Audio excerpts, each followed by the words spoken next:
Muy buenas noches, muy buenos días. Este es Metrópolis, que ha estado con ustedes desde 1998 y pretende seguir estando. Gracias al Grupo López por permitirnos permanecer aquí. Gracias a ese equipo estupendo que hace posible que Metrópolis se reproduzca, se realice, se grabe y además aparezca en nuestros canales de YouTube, igual que toda la participación de Dayana Mora Ramis con su Ready para exportar y también con sus canales de YouTube. La verdad que es un privilegio haber permanecido durante tanto tiempo con ustedes, seguir con el aprecio de los ejecutivos de este canal y pensar que vamos a continuar estando durante mucho tiempo. Un saludo para don Juan, para doña Carmen, para don Pedro Ramón, para Ray, para Claudia, para la otra generación. Y naturalmente Carlos Polanco y Smerlin Rosario, que están ahí y seguirán ahí. Me enteré que Smerlin tiene un viaje, pero le dije que la vuelta era muy peligrosa, Carlitos. Así que hay que tener mucho cuidado. Estamos con aquello de a mal tiempo, buena cara, porque la verdad que las informaciones, las noticias durante esta semana, si hacemos un balance, son más negativas que positivas, pero hay pinceladas, siempre habrá detalles, siempre el sol saldrá y también el ciclo se producirá indefectiblemente. Vamos a agradecer el regalo de don Freddy Ortiz y sus pimenteladas. Realmente para todo provinciano, toda provinciana, constatar la influencia, el amor, ese recuerdo imborrable que representa la vida provinciana, la vida municipal, siempre es más que agradable, es una convocatoria nostálgica. Don Freddy Ortiz, que además es parte del equipo de AME Canal 47, es un escritor de larga data. Ha publicado muchos textos, pero con Pimenteladas, la verdad que ofrece una visión entrañable de los personajes de ese Pimentel tan querido y siempre llama la atención, y eso llena de orgullo a don Freddy, a Manolito Mora Serrano, a todos esos amigos muy queridos de Pimentel. Siempre llama la atención la cantidad de artistas que produjo y produce Pimentel. Y ese no desprenderse de lo que les enseñó y lo que les formó desde Barberito hasta esos personajes inolvidables en el parque, en los rincones. Un pimentelense muy especial en mi recuerdo, compañero de estudios, músico además, funcionario judicial, Ricardo Taveras. Ojalá encontrarnos en otra esquina de la vida por el aprecio y el amor por Pimentel, comparable al de Freddy Ortiz, al de Manuel Mora Serrano. Y a propósito, en el equipo de Metrópolis hay una pimentelense muy orgullosa de ese origen pimenteliano, como es Dayana Mora Ramis. Así que a buscar estas pimenteladas de don Freddy Ortiz, y muchísimas gracias. Naturalmente, tiene la idea, la producción de un amante de la literatura incansable, como es Ramón Sabá, que se seguirá apostando a la literatura por los siglos de los siglos. Gracias también a la familia de un muy apreciado, muy querido y admirado amigo, que ya no está con nosotros, Tirso Mejía Ricard, por el envío de Mi vida y nuestra historia contemporánea, Memorias de un actor sobreviviente. Un texto realmente para la historia. Es un grueso texto, que ahí está la vida de Tirso y parte de la vida política nuestra, con documentos, con artículos, con historias. Es uno más de los tantos libros de la bibliografía extensa de Tirso, pero son sus memorias. Y como dice el prologuista, aquí es muy extraño que los políticos, los hombres y las mujeres públicas se atrevan a publicar sus memorias, a hablar como de ese lado íntimo del personaje. Recordamos las memorias de Bernardo Vega con una sinceridad de verdad extraordinaria. Víctor Gómez Vergés escribió sus memorias años antes de su muerte, y recuerdo la última vez que compartí con Tirso Mejía Ricard, que fue en la conmemoración del aniversario del tiranicidio, ahí en el malecón, que él llegó, era tiempo de COVID, tiempo difícil, y me dijo que ya tenía casi listas sus memorias. Así que hay que buscar Mi vida y nuestra historia contemporánea de Tirso Mejía Ricard. Muchísimas gracias a la familia Mejía Ricard por el envío. Sí, primero falleció uno de los hijos de Tirso en época de COVID y luego fue Tirso Mejía Ricard, pero nos deja un legado familiar, intelectual, profesional, político, Tirso Mejía Ricard.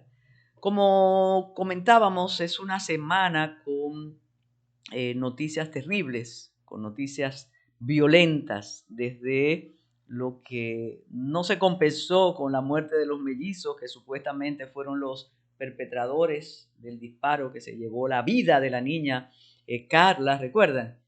No pasó una semana cuando en Santiago llegaba una familia desde los Estados Unidos a pasarse 5 días en Santiago, en Villa Vázquez, cuando siguieron a la familia, al padre. Todavía no está establecido eso, pero el padre del niño sí lo insinúa que fue para robarle, para asaltarle. Lo que llama la atención, tantos disparos, y varios de esos disparos terminaron con la vida del niño de 9 años, Luis Félix Camilo. No hay palabras para explicar la dimensión de un suceso como ese. Así como en Santiago, en febrero, recordemos el caso del señor que enfrentó a la policía en el carnaval y el disparo terminó con la vida del infante. Este caso tiene unos visos dramáticos, terribles, de impotencia y muchas implicaciones, desde la sensación de dominicanos que residen fuera y que vienen a su país a disfrutar sus vacaciones y a compartir el fruto de su esfuerzo por allá, y se encuentran con la violencia, se encuentran con la muerte. Palabras no hay para solidarizarnos con esa familia. Palabras sí hay para pedir una vez más a las autoridades que, como dijo una señora, que nos cuiden. Eso se oye muy religioso, cuídenme, muy paternal, pero ese es el papel de las autoridades. En lugar de decir que bajan los índices, que estamos mejor que nunca, no es verdad. No es verdad, la violencia está ahí, las muertes están ahí, los asaltos están ahí y los barrios son territorio de nadie. Las armas están ahí. De todos modos, sabemos que vendrá esa rueda de prensa y dirán las causas de esta muerte. No sabemos si es asesinato o si es homicidio o robo con violencia o tentativa, porque no le sustrajeron nada al automóvil, al señor. Él tenía muchas prendas. Él hizo una advertencia. Él dijo que no anunciaran sus viajes aquí por las redes. Bueno, pero nada le va a devolver la vida al niño, ni nada le va a devolver la paz y la alegría a esa familia. Esas son las consecuencias de la violencia. De modo que esperemos las explicaciones, y algo que se oye muy, muy infantil, si usted quiere, ojalá que no se repitan hechos como estos. Bueno, y algo que provocó comentarios con cierto humor con cierta gracia. Fue el encuentro o el momento casual, porque ambos sabían que iban a estar ahí, el momento casual del encuentro del presidente Luis Abinader con el expresidente de la República, Leonel Fernández. Primero, recuerden que las informaciones se difunden como alguien lo oyó. Y dijeron, coincidieron el presidente Fernández y el presidente Abinader y se saludaron, qué maravilla, viva el progreso, la civilización de los políticos en República Dominicana. La historia es otra. La historia es que en la celebración del aniversario de CDN y del Caribe, 75 años del Caribe y 25 años de CDN, que la celebración quiso los ejecutivos del grupo, del multigrupo de medios del Caribe, o multimedios del Caribe, gracias Carlos, quiso que la celebración fuera un ciclo de conferencias de varios temas: economía, periodismo, política internacional, con invitados realmente excepcionales e importantes y con moderadores de la misma categoría. En el panel donde estaba el expresidente Leonel Fernández, el expresidente Macri y la expresidente de Costa Rica, Laura Chinchilla, participaría el presidente Luis Abinader. Pero oigan la obra de la casualidad o del tino que siempre tiene el equipo estratégico del presidente Abinader para que él salga bien de todo. Yo digo que es el dominicano con más suerte y mejor manejo realmente hoy por hoy. Cuando el expresidente Fernández estaba exponiendo, aparece Luis Abinader en el salón. ¿Y qué ocurrió? En un país presidencialista, en un país que le gusta mucho, como le decía el amigo José Báez Guerrero, le gusta mucho el poder, y si tiene que optar por el autoritarismo, opta. Pues todo el mundo se movió a saludar y a mirar al jefe de Estado y de Gobierno, el presidente de la República, y el presidente Fernández estaba hablando. Pero la experiencia no se improvisa. Y el presidente Fernández convirtió lo que podía ser un percance en algo muy positivo.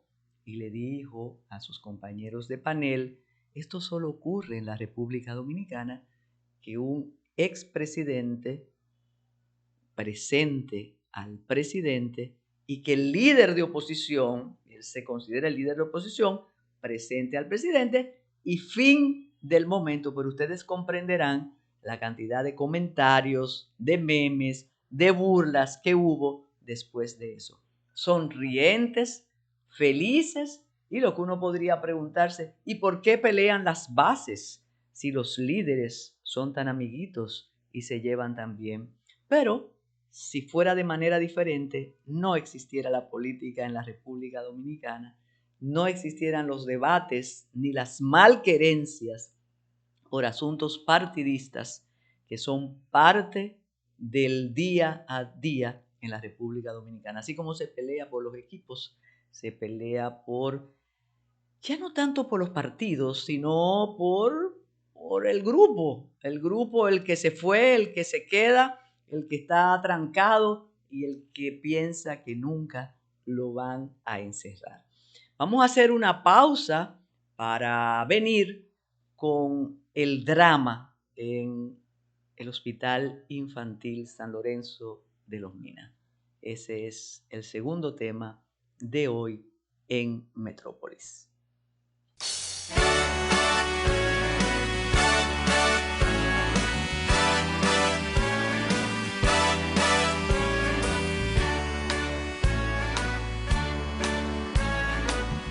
Como siempre decimos, el presidente tiene suerte, tiene buena estrella y además su equipo estratégico es excelente manejando los momentos. La semana se inició con un reportaje de Naciones Unidas, con un informe de Naciones Unidas, que da cuenta que parte de la ruta de la cocaína y de la marihuana que va a Estados Unidos y a Colombia pasa por Haití y llega a la República Dominicana. Tiene la infografía, sale de distintos puntos por la región, viene también de Jamaica y se dispara para los Estados Unidos. Pero ese informe tuvo un detalle que yo me atreví a decir que quizás el ministro de Turismo iba a convocar una rueda de prensa y además de decirnos los miles y miles de turistas que llegan y que seguirán llegando, el señor David Collado iba a decir, eso no es verdad, porque sabe lo que dice el informe, ¿verdad? Que la marihuana, hay parte de la marihuana que se queda en el territorio nacional, que entra por Haití y que esa marihuana es para el consumo turístico. Y la verdad que eso es cierto, ¿eh? Aquí el consumo en los sitios turísticos es libre. Yo siempre he dicho, y consta en los archivos de Metrópoli, que la ley 5088 está derogada. Que aquí el consumo, si no vayan a la 42, como dice Smerling, exactamente. Entonces, aparece ese reportaje, no le dio tiempo a nadie a seguir comentando cuando las autoridades dan el golpe a los supuestos integrantes de la mafia de los Países Bajos. 3 sujetos de alta peligrosidad con unos prontuarios criminales que aterran, que vivían aquí compartiendo con todas las personas, incluso desarrollando uno de los centros más exclusivos y visitados por toda la élite y por todas las personas que pueden pagar, exacto, como dice Ray López, que es Hard Rock Café. Entonces, esos 3 sujetos, supuestamente, uno manejaba todo ese mundo del dembow y de los urbanos, otro se dedicaba supuestamente a los sitios de diversión. Dicen, todo esto hay que decir, supuestamente dicen que era socio de César el Abusador, y el otro hacía asuntos similares también ligados al sicariato. Pero la pregunta es, ¿cómo vivieron aquí tan tranquilos? ¿Quién les proveyó los documentos? Todos, cada uno de ellos, vivían en torres de privilegio, en sectores medios altos. Incluso uno, cuando lo fue a buscar los agentes de la policía, de la DNCD, exacto, subió a la azotea y pensaba por ahí escapar, pero una visual con el dron lo detectó. ¿Qué es lo importante de esto? Primero, porque se perdió el interés en el informe de Naciones Unidas hablando de la marihuana que tenemos aquí, que entra por Haití para consumo turístico. Y 2, que efectivamente de nuevo volverá el gobierno a asumir esa política. Sí, porque para una cosa hay independencia, para otra no. Entonces el gobierno, ustedes verán que en cualquier oportunidad el presidente va a decir que nunca como ahora se ha perseguido el crimen internacional. Eso pueden escribirlo, que eso será así. Pero en medio de este berenjenal, de estos 3 sujetos de alta peligrosidad que van a ser extraditados supuestamente a los Países Bajos, a Antigua Holanda, en medio de todo esto, nos enteramos de algo que estaba ocurriendo en el Hospital Infantil de Los Minas desde febrero. Y así como la semana pasada comentábamos el informe del desastre carcelario y que pensábamos, como se usaba antes del reinado de Luis Abinader, con un informe así, la Procuraduría convocaba una rueda de prensa y decía, no, eso no es tan así, nosotros estamos haciendo, no, ese informe de la Oficina de Defensoría Pública demostrando el horror de las cárceles dominicanas, un horror. Eso no le toca ni a Luis Abinader ni a la Procuraduría. Eso debe ser culpa aquí de Smerling Rosario. Eso no es culpa de nadie, es responsabilidad de nadie. Nadie nos ha dado una explicación. El director del sistema penitenciario dijo, eso no es tan grave, ¿no? Y todos los días, algunos periódicos que se atreven a decir y a compartir asuntos negativos van compartiendo fragmentos de ese informe con 289 páginas plasmando el horror carcelario. Pues miren, la historia de lo que pasa y de lo que pasaba en el Hospital de Los Minas, infantil de Los Minas, es tan terrible que si no hubiese sido por un desliz, por un reportaje, no nos hubiéramos enterado de la muerte de 34 infantes. Y yo tengo que recordar algo, aunque sea muy desagradable, recordar que durante la gestión pasada, en el Hospital Infantil Robert Rick Cabral, hubo en un fin de semana, creo que 7 muertos. Fue en un fin de semana porque se dañaron las incubadoras y aquello fue un desastre. De inmediato, destituyeron al ministro de Salud. Aparte, bueno, de destituir la directora, era una directora del hospital infantil. Pero aquello, gracias a los voceros, que ahora uno es embajador en España, otro embajador en UNESCO, otro tiene la niña en un puesto diplomático en Canadá, todos, ¿verdad? El silencio, es barato incluso ese silencio. Y aparte de la indignación de, por ejemplo, Participación Ciudadana, que perdió la voz, aquello fue que quien no mencionaba cada día lo que había producido el ministro de Salud, el señor Hidalgo, Fred Hidalgo, no tenía audiencia quien no hablaba sobre eso. Pero algo más, cuando a don Fred Hidalgo lo fueron a buscar de madrugada y él apareció en ropa interior y dijimos que eso era una violación a sus derechos, esos mismos señores, los apóstoles de la ética, dijeron, no hay problema. ¿Por qué? Ese señor mató muchísimos niños en el Robert Field. Pues ahora, esto estaba ocurriendo desde febrero y esa tragedia no ha tocado ni al ministro de Salud, ni al del Servicio Nacional de Salud, ni menos al presidente. Ahí se llevaron mandos medios, incluso tuve la oportunidad de hablar con el doctor Beltré, subdirector del centro. Él dice, no, a mí me desvincularon de inmediato porque yo no me presté a callar el desastre. Llegó un niño infectado, no pueden hablar, no digan nada. Ese niño infectado infectó a los demás. Y ahí tenemos un saldo de 34 muertos. En el año tenemos 278. Y hay paz. No hay nada, no hay reacción condigna. Destituir funcionarios. Por eso decía en la promo que la sensibilidad nuestra funciona de manera distinta dependiendo los intereses de quienes dirigen las redes y los medios de comunicación. Esa tragedia no tiene dolientes. Esa tragedia, ustedes verán que don Mario Lama va a hablar de una gran inversión en el sistema de salud. El otro va a decir que el ministro de Salud, que no ha dicho nada, que eso pasa y que este es un país con una mortalidad, bueno, no lo pueden decir porque nosotros ocupamos el segundo lugar después de Haití en mortalidad infantil. Pero eso pasa en el cambio. Eso es muy importante y permite que la popularidad del presidente siempre se mantenga en alto como la bandera izada. Muy buena suerte realmente tiene esta administración.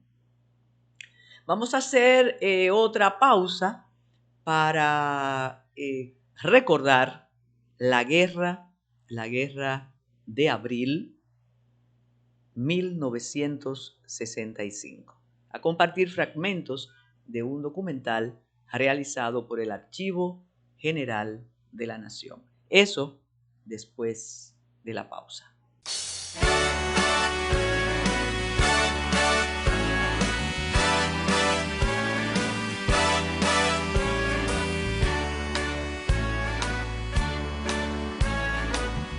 Cada año notamos que los protagonistas faltan, que han ido despidiéndose, que algunos ya no están en condiciones de repetir sus testimonios.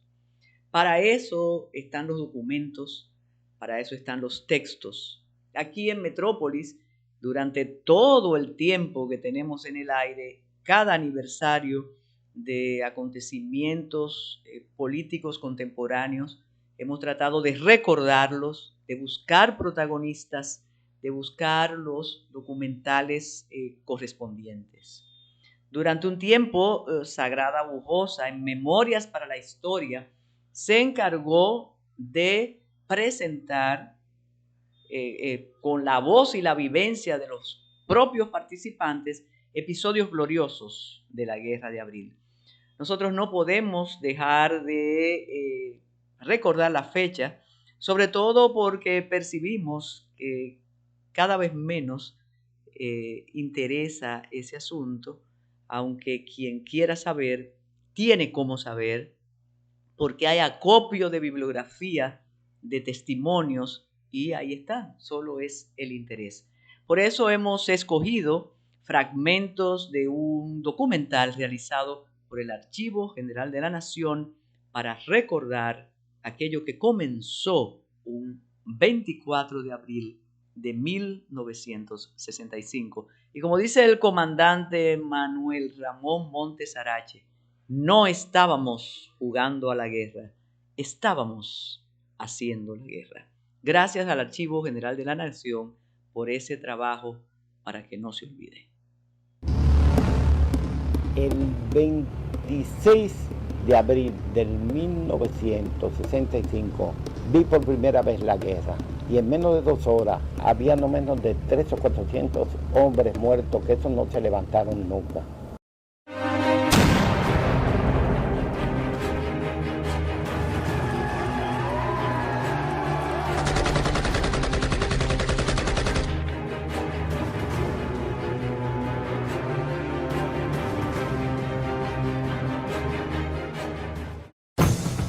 A partir del triunfo electoral del 20 de diciembre de 1962 y el ascenso al poder del profesor Juan Bosch, el 27 de febrero de 1963, comienza a generarse una serie de sucesos políticos, económicos, sociales y militares impulsados por empresarios, la Iglesia Católica, la Unión Cívica Nacional, entre otros sectores que se oponían al gobierno constitucional de Juan Bosch. La agudización de las contradicciones y las ambiciones de poder movieron a sectores de las Fuerzas Armadas a dar un golpe de Estado el 25 de septiembre de 1963 que derrocó el gobierno legítimamente constituido del profesor Juan Bosch.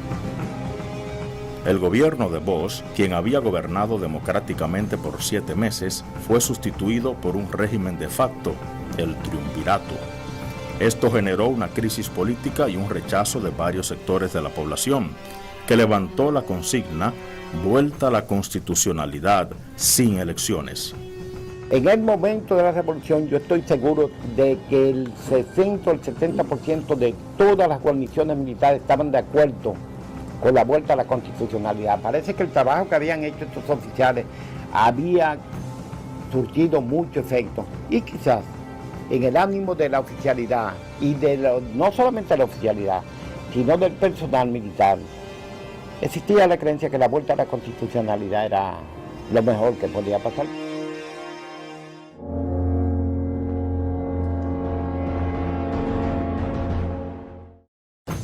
En ese contexto, el coronel Rafael Tomás Fernández Domínguez, junto a otros oficiales, inició la conspiración militar contra el gobierno del triunvirato para reponer la Constitución de 1963 y lograr el regreso de Juan Bosch al poder, quien se encontraba exiliado en Puerto Rico.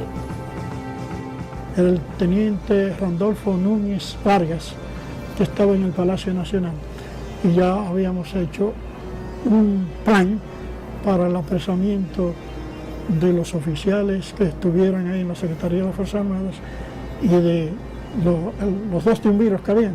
En ese momento eran 2, eran don Henry Cabral y el señor Ramón Cáceres Troncoso. Entonces tenía todo eso planificado. Se produjo el 24 de la mañana, citaron a un grupo de oficiales de los que estaban en el movimiento, que estaban delatados, el coronel, el mayor Lora Fernández, el mayor Eladio Ramírez Sánchez, el mayor, creo que Giovanni Gutiérrez, el capitán Novoa, y en ese momento se le informó a Hernando Ramírez de lo que estaba pasando. Así comienza el movimiento.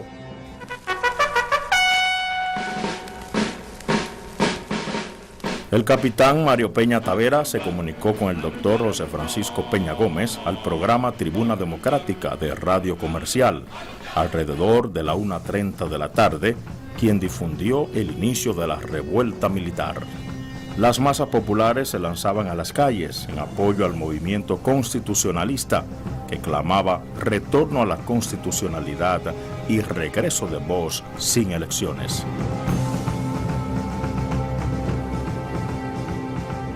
Cuando estalla la Revolución de Abril del 65, todo ese grupo de militares constitucionalistas, todo ese grupo de oficiales que había sido cancelado, fuimos los que encabezamos el movimiento del movimiento para formar la Revolución de Abril del 65.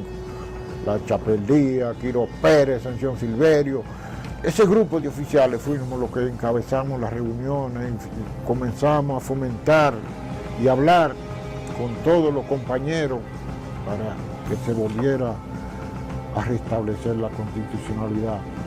Los militares sublevados, que tenían como jefe al teniente coronel Miguel Hernando Ramírez, llamaron al pueblo a respaldarlos. En la noche, Donald Reid Cabral habla al país para que los rebeldes depongan las armas. Ya al amanecer, nosotros vimos en el barrio, empezaron a llegar los primeros militares constitucionalistas, casi en hora de la madrugada, porque esa noche nadie durmió en el barrio.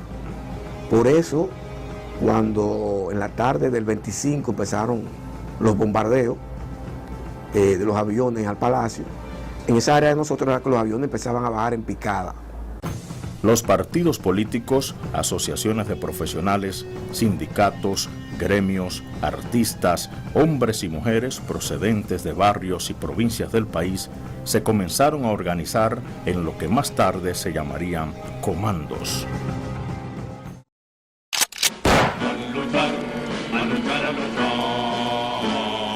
El 25 de abril de 1965, Francisco Alberto Camaño tomó el Palacio Nacional, se hizo prisionero a Donald Reid Cabral, mientras el pueblo, de manera espontánea, comenzó a organizarse para enfrentar las tropas de San Isidro. En Ciudad Nueva, antes del Copelo, estuvimos ahí en la Pina o Espaillá. Por esos lados fue que se instaló el Comando Central. A mí me mandaron a Santa Bárbara y así fueron distribuyendo. Cogimos los puntos que creíamos adecuados. Inclusive del interior comenzaron a llegar personal y equipo a apoyarnos.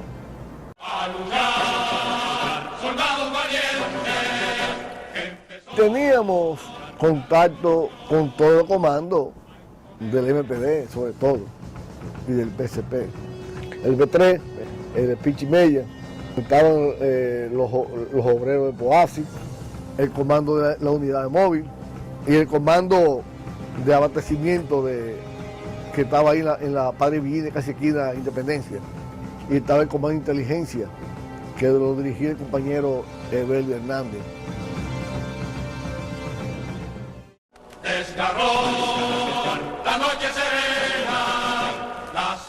El comando que se llamó Cucaracha 20, fue de la parte norte, el primer comando que se formó de una forma organizada.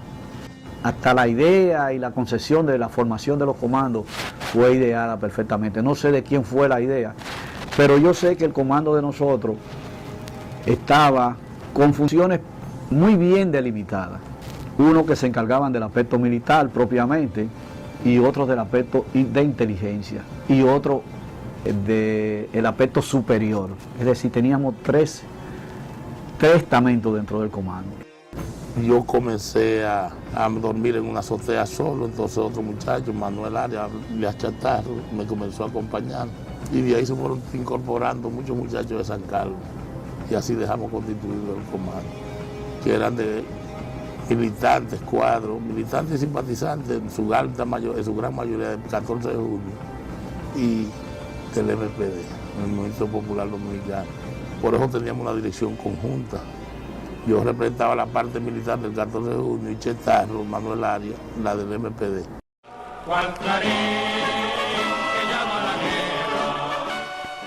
formamos un comando con toda la ley, con una cocina, un comedor, el cuartel general, que era en La Manicera, en el sindicato de La Manicera. Ahí teníamos enfermeras y las compañeras que nos acompañaban realmente en todas las actividades, en la cocina, la cocinera, todo. Ahí tuvimos a Frida, Frida Espinal, que era realmente una abogada.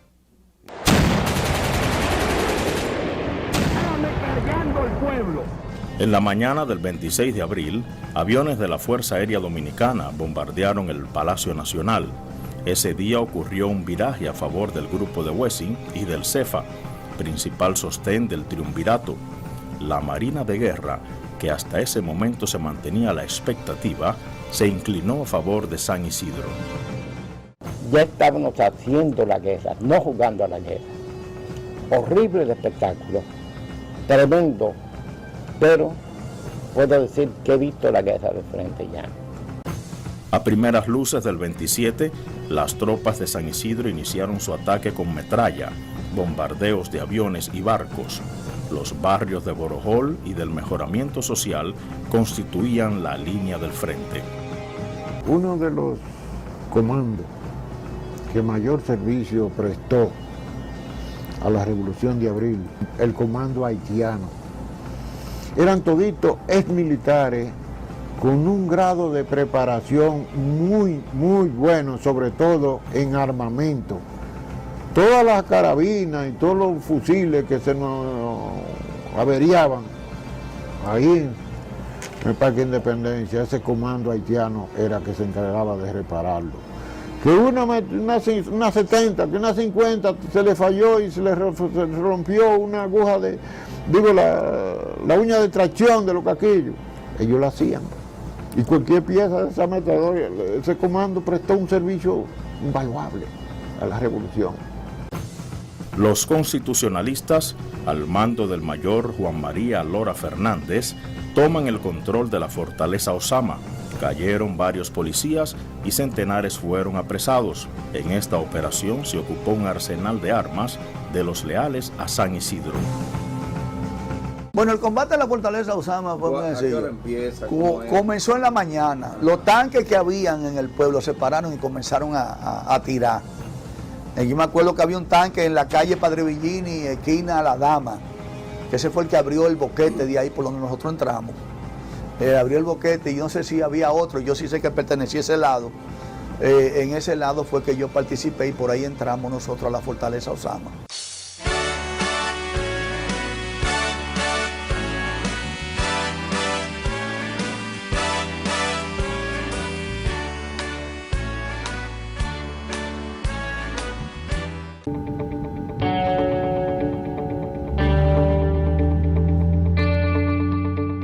Amigos de Ready para Exportar, bienvenidos. Yo soy Tayana Mora de Next Consulting y hoy tenemos a un invitado de lujo que nos va a hablar de uno de los sectores más importantes de la economía dominicana, el sector de la agroindustria. Osmar Benítez, presidente ejecutivo de la Junta Agroempresarial Dominicana. Bienvenido. Osmar, cuéntanos primero, háblanos de cómo va el sector agroindustrial en la República Dominicana en un momento de tantos retos internacionales que tenemos. La República Dominicana es un país con una vocación orientada al trabajo, a la producción, a las exportaciones, al comercio. Somos de hecho un país privilegiado que en las Américas ha venido fortaleciendo su posición como un destino confiable de la inversión extranjera y como un proveedor confiable de mercancías de primera calidad a precios muy competitivos en el mercado internacional. Entonces, la República Dominicana, por su localización geográfica, tiene una serie de ventajas porque estamos en el mismo corazón del principal océano de tráfico comercial en Occidente, entre el viejo continente Europa y el nuevo continente América. Entonces, como tal, estar localizado en el mismo centro del Atlántico, pues nos permite que podamos beneficiarnos de las bondades del comercio internacional. Entonces, yo creo que aprovechando esa ventaja que nos da a nosotros la ubicación geográfica, debemos siempre procurar mantener a la República Dominicana como un productor, proveedor confiable para el comercio internacional. En ese sentido, tenemos grandes desafíos. Los grandes desafíos tienen que ver con producir más, producir mejor, producir a precios competitivos. En el sector agropecuario tenemos, en adición a lo que señalaba de la ubicación geográfica, otra virtud, que es que República Dominicana cuenta con una dotación de microclimas que nos hacen prácticamente una isla continente. O sea, esta virtud, esa bondad de que tú tienes una situación, por ejemplo, en las montañas altas, el Valle de Constanza, es el valle fértil ubicado a 1230, 1300 metros de altura sobre el nivel del mar. Tiene una temperatura hoy que puede estar perfectamente en 12 grados. 12 grados, no lo he chequeado, pero ponle 12 grados. Pero en Constanza, en un valle fértil, increíblemente fértil, tú tienes 12 grados y tú trazas una línea recta, 100 kilómetros en línea recta hacia el valle de Neiva, a los lados de Neiva, y ahí tú tienes temperatura en el mismo país, en la misma hora, que pueden estar rondando los 36 en este momento, 37, 38 y hasta 40 grados. Entonces, en una misma zona geográfica, con una separación de 100 kilómetros, tiene una diferencia de temperatura como esta. Y eso es lo que nos permite a nosotros, los agricultores, decir que aquí se da hasta la mala palabra. Siempre una mala palabra y se da hasta la mala palabra.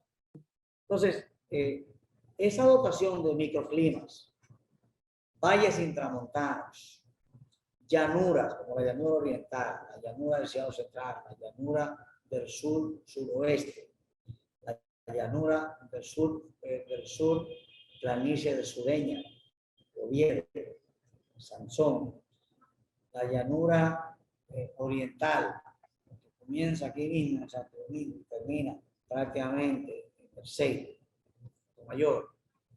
Esto es una oportunidad que tenemos para desarrollar productos de primera calidad con vocación de exportable. En adición a eso también tenemos la dotación de ríos, de agua abundante. A pesar de la sequía que ahora nos acogota, República Dominicana es un país que tiene una gran cantidad de ríos con agua corriente, ríos con agua abundante, arroyos y cañadas que nos permiten acumular agua para utilizarlo en la producción de comida. República Dominicana en este momento tiene alrededor de 5 millones de tareas bajo riego, pero nosotros podemos aumentar la cantidad de tierra para incorporarla a la producción bajo riego, que es la producción más segura, hasta 2 millones más, hasta 3 millones más de tareas. Entonces podemos llegar a 8 millones de tareas bajo riego. Desde esa posición privilegiada, y como has mencionado, algunos de los mercados que tenemos cerca, hay oportunidades también para aquellos que consumen y que tienen calidad exportadora para llegar a estos mercados. Y ahí viene el evento principal del sector agroempresarial de la República Dominicana, que esta vez, después de la pandemia, vuelve a darle la oportunidad al sector a mostrar lo que producimos, pero también a mostrar lo que podemos exportar. Háblanos de agroalimentaria, que es esta feria que la Junta Agroempresarial realiza cada año y que cuenta con el apoyo de la Pro Dominicana. Cuéntanos cómo es este año agroalimentaria, cuáles son las expectativas y cómo las empresas pueden aprovechar. Sí, bueno, tratado el tema del asegurar el moro dominicano, tenemos que, por supuesto, hablar del potencial que tiene el país para generar cada día más divisas, crear más empleos, crear más riqueza y de esa manera también contribuir con alimentar el mundo. República Dominicana es un país que tiene una gran vocación exportadora y en materia agropecuaria es donde tenemos un espacio claro donde podemos generar nuevas exportaciones al mercado internacional. Y para ello el mercado está ahí, el mercado norteamericano. Estados Unidos es la gran potencia consumidora del mundo. Y luego está el mercado europeo, la segunda gran potencia consumidora del mundo. Nosotros tenemos acceso privilegiado a ambos mercados, con acuerdos de libre comercio. Está el Caribe, el Gran Caribe, el Caribe pequeño. Está Puerto Rico por sí solo. Y está Haití como mercado fundamental para nosotros. Entonces, en ese sentido, la Junta trabaja con sus productores, exportadores, para identificar nuevos mercados y nuevos negocios todos los años. Y por ello, nosotros decidimos crear, instalar, fomentar, promover la celebración de una feria internacional en la República Dominicana. Y esa feria internacional en la República Dominicana, por supuesto, está dada por el lanzamiento de Agroalimentaria. Agroalimentaria ya es una institución. Vamos a la 8ª edición de Agroalimentaria, tomando en cuenta que Agroalimentaria se celebra de manera bianual. Un año sí, un año no. Si esta es la 8ª edición, quiere decir que hace por lo menos 16 años que estamos celebrando Agroalimentaria. Ahora, no lo celebramos en el 2020, no lo celebramos en el 2021, lo celebramos en el 2019, que si 2021 correspondía. No la celebramos en el 2022, la vamos a celebrar en el 2023, en este año. Del 31 de mayo, o sea, dentro de un mes y medio, hasta el día 3 de junio. Para ello, hemos aunado esfuerzos, hemos unido fuerza con las instituciones del Estado Dominicano que tienen que ver con la promoción a las exportaciones y a la inversión.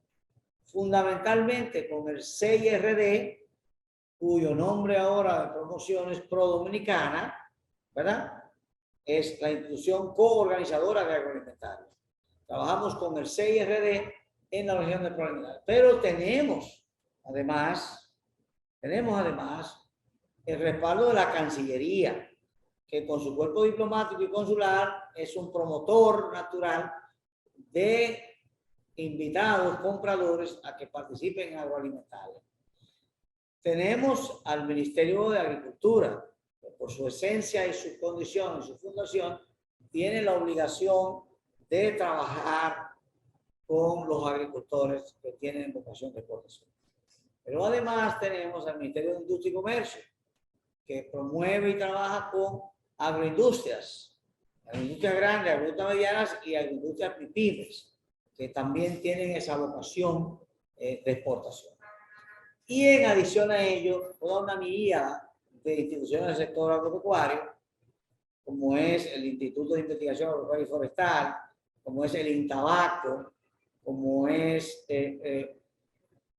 las agencias que tienen que ver con la agricultura, tanto pública como privada. Están instituciones privadas, como el CEDAF, está el IBI, que es una institución del Estado, está el IDIAF, el INTABACO, además del CEDAF, están proyectos de apoyo al comercio, principalmente a la sanidad, proyectos TRAZA, que se ejecutan, una institución que se llama IESCO, apoyo del gobierno americano, está Caribbean Expo y otras instituciones que están trabajando. ¿Qué tenemos hasta ahora? Hasta el día de hoy ya superamos los 110 compradores potenciales que han expresado y se han registrado para participar. Yo creo que este año nosotros vamos a llegar a la meta de los 150 compradores. Tenemos unos 84 expositores, ya tenemos el 60% de los espacios de exposición reservados y estamos trabajando con sectores específicos, porque no queremos que se llene el área de exposición, sino que se llene con exportadores, con gente que tiene vocación de exportación, gente que realmente pueden instalarse, ofrecer un bien y podamos cumplir luego con un compromiso de compra que pueda subir. Pero están las jornadas técnicas. Agroalimentaria incluye jornadas técnicas que normalmente se orientan a explicarle a los exportadores cuáles son las reglas de juego que tienen los países compradores, cuáles son las nuevas normativas que tiene Estados Unidos para entrar al mercado americano, cuáles son las normativas europeas para entrar al mercado europeo, qué normativas tiene el Caribe, qué normativas tiene Haití, o sea, para que el exportador, productor exportador, vaya ya trabajando, cumpliendo con las reglas del mercado, a donde va a destinar su producto. O sea, estamos contentos, vamos a tener el Salón del Tabaco y el Ron, es un salón permanente donde va a exhibición de tabaco, de cigarros finos. Somos el principal productor de cigarros finos en el mundo, el principal productor de cigarros elaborados en el mundo también, o sea, manufacturado. Somos el productor de ron por excelencia. Los rones dominicanos se destacan en el mercado, pero lo más importante, vamos a tener una noche dominicana donde habrá degustación de platos típicos dominicanos, música dominicana, tabaco y ron. Y tenemos el espacio ferial, tenemos lo que se llama el festival gastronómico, donde habrá una demostración allí de platos elaborados a partir de productos dominicanos para que la gente pueda ver y aprender cómo se elabora, por ejemplo, una berenjena a la vinagreta. Estamos hablando de promover la exportación de berenjena. O sea, todo este tipo de cosas son parte de esta feria. Y tenemos, por supuesto, el incentivo a los compradores internacionales, que ayudamos a cubrir un poco de los gastos de su inversión para acá, ayudándolos con el pago del hotel, y le damos transporte de aeropuerto al hotel, hotel al aeropuerto, y también para los que están interesados en visitar proyectos, están discutiendo con un productor de piña, bueno, que haya allí un espacio para que puedan visitar proyectos de piña, que puedan verlo en el campo, que es una bondad que tenemos en la República Dominicana. Así que estamos preparados y contentos. Contamos con personas que permanentemente han estado acompañando a la alimentaria, como mi amiga Tayana Mora, no sé si la conoce, que es una persona conocedora del comercio nacional, con un gran experticio en todo esto, una experiencia, y por eso es parte también de nuestro comité organizador. Así que eso es todo lo que quería compartir contigo y con ustedes. Saludo a la doctora Carmen Inver Rugal, una persona que nos hace orgullosos a muchos dominicanos, entre ellos. Un abrazo. Eso es verdad. Bueno, Osmar, muchísimas gracias. Yo creo que has entusiasmado a mucha gente a que participe, sobre todo a la gente de negocio a quien va dirigido esta sección, pero por supuesto a todos los dominicanos que tenemos que disfrutar, como tú dices, de las bondades que tiene nuestro país y nuestros campos. Muchísimas gracias, Osmar Benítez, presidente ejecutivo de la Junta Empresarial. A todos ustedes, prepárense para ir a Agroalimentaria 2023 y los esperamos la próxima semana en Ready para Exportar y en Metrópolis.